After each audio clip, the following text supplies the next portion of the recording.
Kisah anak yang hilang di Injil Lukas pasal 15 jauh lebih hidup kalau kita ngerti yang namanya ritual kesasa. Kisahnya kan tentang si bungsu yang pergi berfoya-foya, lantas jatuh melarat lalu tobat. Tapi ini cerita tentang seorang ayah yang karena kasihnya yang besar nekat pasang badan untuk menyelamatkan anaknya dari penghakiman massa.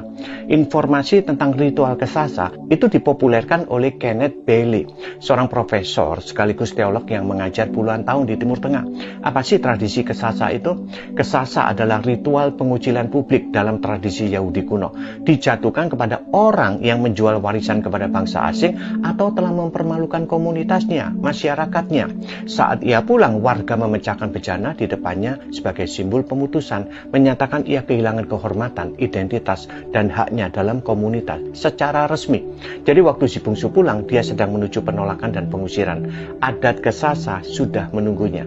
Tapi Injil Lukas 15 ayat 20 mencatat bahwa bapak itu berlari melihat si bungsu dari kejauhan.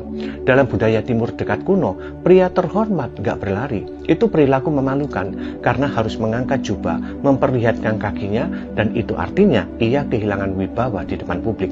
Tapi bapak ini nekat, dia gak peduli apa kata orang. Dia berlari untuk mencegah terjadinya adat kesasa. Dia harus sampai lebih dulu sebelum penduduk desa sempat bertindak. Dan saat ketemu anaknya, dia memeluknya dengan cinta, bahkan menciumnya, meskipun baunya pasti nggak karu-karuan. Artinya jelas, kalau ada yang mau menghakimi, mereka harus melewati si bapak dulu. Dia mengambil aib itu sebelum massa sempat melemparkan bejana, tanda penolakan. Ini adalah Injil dalam bentuk yang paling konkret. Bapak di sorga tidak mengasihi kita dari kejauhan, tapi ia mengutus Yesus Kristus datang ke dunia untuk menanggung segala aib dan kehinaan kita. Seperti Ibrani 12 ayat 2 nyatakan, Yesus rela menanggung salib sambil mengabaikan malu. Di kayu salib, Yesus menjadi terkutuk ganti kita. Galatia 3 ayat 13. Ia mengambil posisi kita yang seharusnya diputus, supaya kita yang berdosa justru dipulihkan sebagai anak dan diterima kembali sepenuhnya dalam kasih Bapa. Ironisnya, anak sulung gak pernah keluar rumah, tapi justru gak pernah benar-benar pulang. Dia gak kehilangan status, tapi kehilangan relasi dengan ayahnya. Dia ada di dalam sistem, tapi nggak pernah masuk ke dalam hati bapaknya. Semua yang dia lakukan benar, tapi motivasinya salah.